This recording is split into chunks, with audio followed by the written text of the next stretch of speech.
Let's continue today. Let's learn a new method for solving quadratics. We learned factoring. We learned how to solve by taking the square root. We learned completing the square. Today we're going to learn one of my all-time favorites, the quadratic formula. And I'm going to help you work through what the quadratic formula is, how do we get it, and show you how it's connected to completing the square method, and then give you that formula so that you can use it to solve any and every quadratic equation you ever wanted to find. So let's get started with that. In your notes you have this. We have an if-then statement. If ax squared plus bx plus c equals 0, then, well, here's how we get the quadratic formula. So we're going to complete the square. So remember, if we complete the square, we're going to get rid of c and come up with our new c term. So after we do that, we get ax squared plus bx equals negative c. Now, if you remember from the last example we had in our last lesson, we had an a term. When we have an a term, we can just divide it. Get rid of it so that we don't have to deal with it. So we can make our perfect square trinomial. So we'll divide both sides by a. So we're left with x squared plus b over a x equals negative c over a. Now, if you'll recall, we need to add our new c term. So the way we do that is we take half of b over a and we square it.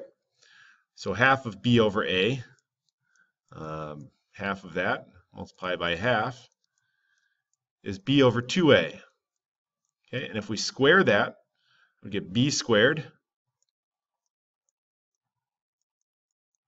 and 2 times a, or 2a squared would be 4a squared. So we're going to add that to both sides, b squared over 4a squared. Okay, now we need to factor. I got my perfect square trinomial right here, because remember we found that value b over 2a is how we get b squared over 4a squared. So it's going to be x plus b over 2a squared is how we factor that. We need to combine this term over here. This looks kind of messy, but it's a fraction. How do you add fractions? You need a common denominator. So I'm going to multiply this term by 4a. When I multiply by 4a on the bottom, it becomes 4a squared. And I also need to multiply by 4a on the top. So now I have a common denominator of 4a squared. And on the top, I'll rearrange these terms, negative 4 times a times c plus b squared. And next, but before I do that, I'm just going to rearrange that term once more. I'm going to put the b squared term first and the minus 4ac second. So if you don't mind, I'll do that. So remember, this was over 4a squared. We'll put the b squared term first, minus 4ac. Now, the next step we always did in completing the square, we took the square root. So x plus b over 2a will equal plus or minus the square root of b squared minus 4ac all over 4a squared. Okay. Now, got a better a. We need to subtract b over 2a to get x by itself. So I'll subtract b over 2a on the left. I'll subtract b over 2a on the right side of my equation. So that'll leave me with x equal to negative b over 2a plus or minus the square root of b squared minus 4ac over 4a squared. Now we can simplify this a little bit further. We want to take a square root as much as we can. So I can take the square root of the top. When I have a fraction, it's the square root of the numerator over the square root of the denominator. Well, my denominator is a perfect square. And my denominator, we'll see, will give us, on the top we still have b squared minus 4ac. That's too complicated. I can't take the square root of that. But the square root of 4a squared is a perfect square. Square root of 4 is 2. Square root of a squared is just a. And then you'll notice I got a common denominator once again. So we like common denominators with our fractions. So we can simplify it even one step further. Negative b plus or minus square root of b squared minus 4a times c all over 2a. And there you have it. That is the quadratic formula in the wild. We caught it. We figured it out. And we can use it for any single quadratic equation we ever come across in our lifetime. And this will give us the value for x. It'll give us our solutions. So we don't have to worry about factoring. We don't have to worry about completing the square because we've completed the square for any quadratic formula. And we just plug in the values for b, a, and c. Whew, that was a lot of work. So hopefully you got that figured out. Hopefully you followed that along pretty well. Let's put it into practice now. So here we go. Quadratic formula. So there we go. Negative b plus or minus the square root of b squared minus 4ac all over 2a. And if we can use that equation, we can solve for x. So first thing we want to do is just get our equation in standard form. So subtract 3x. We wanted to get it equal to 0 so we can pick out our a's and b's. So this equation is 2x squared minus 3x minus 5 equals 0. So once I have that figured out, I know my a and my b values. Ax squared plus bx plus c. So once I have those values, I substitute it into the quadratic formula. So negative b, or the opposite of b, in this case b, I'll label my a's, b's, and c's just to help you out. A is 2, b is negative 3, and c is negative 5. So I say x equals negative b. Well, b is negative 3. The negative of negative 3, the opposite of negative 3 is positive 3.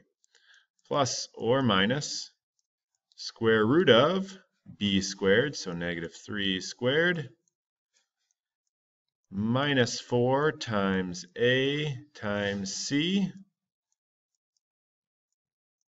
all over 2a, so 2 times 2. Okay, so that's the hard part, is just plugging in the parts. Maybe it's not so hard. But once you have that, next step is just to simplify down. So I'll simplify as much as I can. 3 plus or minus negative 3 squared is 9. Minus 4 times 2 is negative 8 times negative 5 is positive 40. And that's all over 4.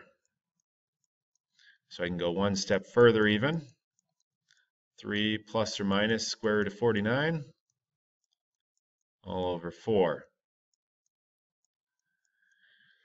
And then the final step would be to simplify the square root. Luckily, we've got a perfect square here, and you know the square root of 49 is 7.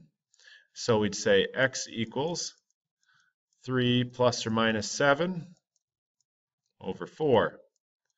If this were not a perfect square, we could leave it at this point, but we need to go as far as we can. So here's where we'll get our two solutions. So we say x equals 3 plus 7, which is 10, divided by 4.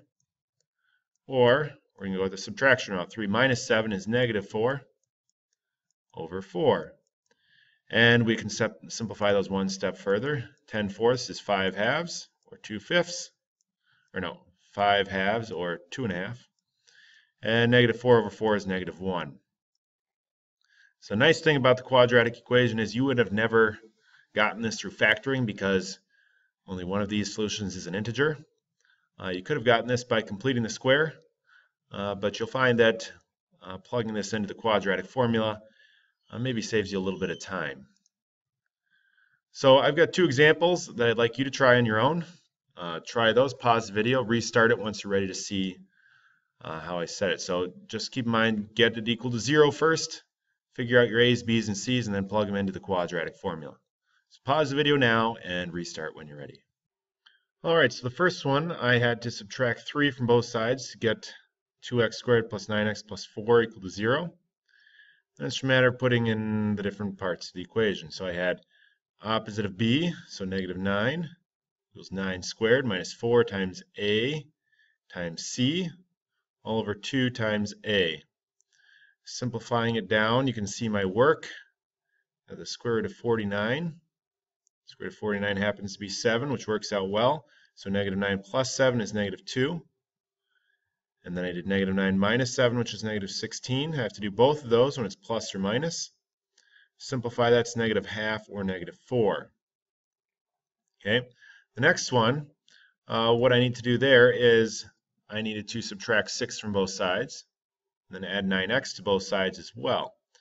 So once I did that, you'll notice that I had 8x squared plus 9x plus 2 equal to 0. It's very important now to make sure I put it in descending order so that I can pick out my a and my b term.